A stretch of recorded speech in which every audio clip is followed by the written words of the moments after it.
Welcome back to Uncovering Crime Tales. Today, we dive into a story that seemed perfect on the outside. A small-town couple, admired by everyone, living what looked like an ordinary, happy life. Keith Gentry was a hardworking, gentle husband, and his wife Darlene, the former homecoming queen, seemed like the perfect match. But behind closed doors, cracks in their marriage were growing. And one ordinary night in November 2005, a single gunshot shattered their world, leaving a community stunned and a chilling mystery behind. Who killed Keith? How did seemingly ordinary objects, a pair of gloves, a hidden gun, and a surveillance video, reveal the dark truth? Stay with me as we uncover a tale of betrayal, murder, and shocking deception that no one saw coming. So let's start today's podcast. A picture-perfect couple.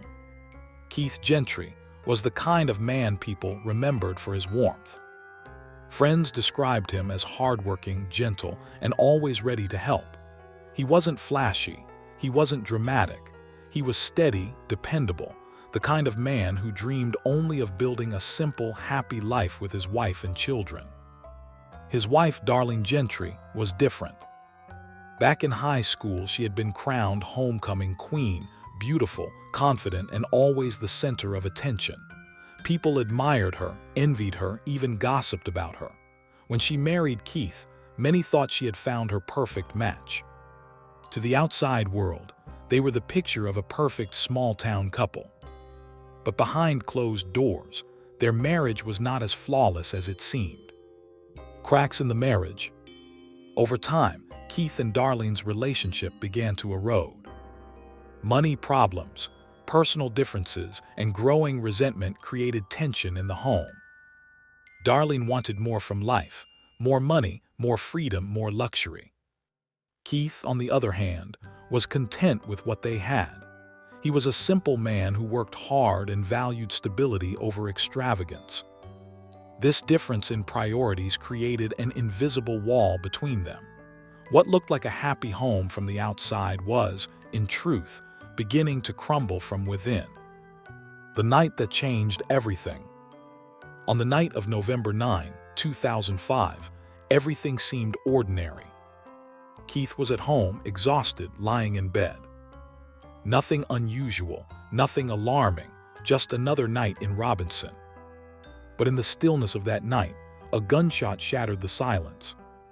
No neighbors reported hearing anything, but inside the house, Keith collapsed in his bed, bleeding from a gunshot wound to his head. Moments later, a calm voice rang out on the 911 line. It was Darlene. "My husband's been shot. He's not breathing," she told the dispatcher.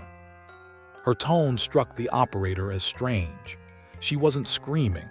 She wasn't panicked. She sounded steady, too steady for someone who had just found her husband dying. She explained that the back door of their home had been left open. It looked like someone had broken in. Within minutes, first responders arrived. They found Keith still alive but barely hanging on. He was rushed to the hospital, his condition critical. First impressions. The scene inside the house told a story, but not a very clear one.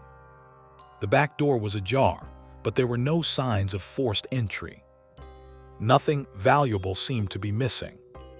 The only target was Keith himself. At first glance, investigators thought it might have been a burglary gone wrong. But the more they looked, the less sense it made. Why would a burglar come in, shoot a man in his bed, and leave without taking anything? Why was there no chaos in the house, no overturned furniture, no signs of struggle? And perhaps most unsettling of all, why was Darlene so calm? The beginning of a murder case. Keith survived for several days in the hospital, but the injuries were too severe. Eventually, he succumbed to the gunshot wound, leaving behind a grieving family, stunned friends, and a community searching for answers. What had looked at first like a random home invasion now became something far darker. This was no accident. This was murder. And the question everyone was asking was simple. Who had killed Keith Gentry? The investigation begins. After Keith's death, the case was no longer treated as a burglary. It was officially a murder investigation. Detectives quickly realized that something about the scene didn't add up. Darlene insisted over and over. It was a break-in. Someone came through the back door. But investigators kept asking the same question. If it was a burglary, why was nothing stolen? And why was the only target Keith? The gloves in the trash. During a careful search of the Gentry home, investigators made a curious discovery. Inside the kitchen trash can was a pair of gloves.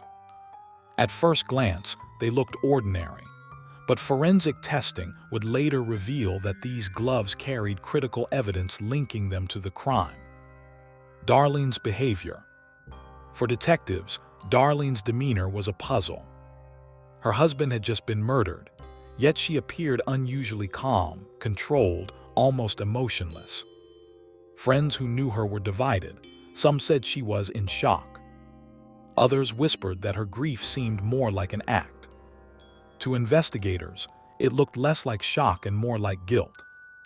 The insurance motive. Soon, detectives uncovered a financial motive. Keith had a substantial life insurance policy. If he died, Darlene stood to gain a large payout. This discovery shifted the investigation's focus sharply toward her. The pond.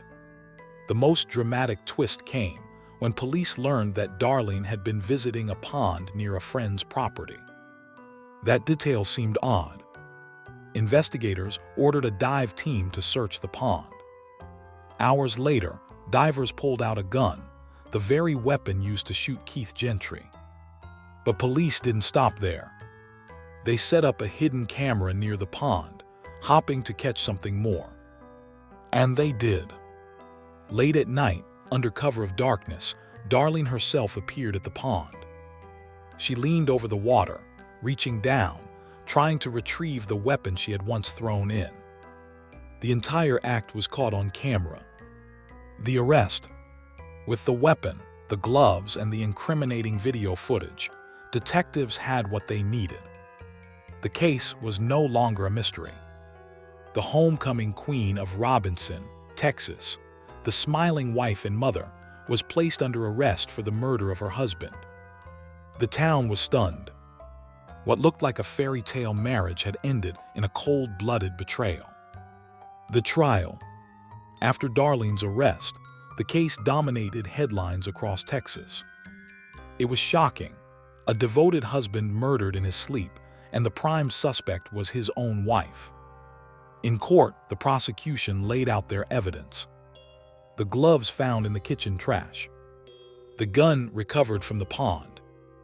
And most damning of all, the surveillance footage showing Darlene herself returning to the pond to retrieve the weapon. The evidence was overwhelming. The defense. Darlene's attorneys tried to paint a different picture. They argued that she was in shock, that her actions were misunderstood, and that perhaps someone else had set her up. But the question lingered in the jury's minds. If she was innocent, why was she caught on video pulling the murder weapon from the pond? There was no convincing answer. The verdict. The jury found Darlene Gentry guilty of murder. The judge sentenced her to 60 years in prison. The courtroom sat in stunned silence. The homecoming queen of Robinson, Texas, once admired for her beauty and charm, would now spend the rest of her life behind bars. Community reaction. In a small town like Robinson, everyone knew everyone. Many had grown up with Darlene, had cheered for her when she wore her crown in high school. For them, it was almost impossible to accept that she could commit such a cold and calculated act. For Keith's family and friends, the pain was immeasurable.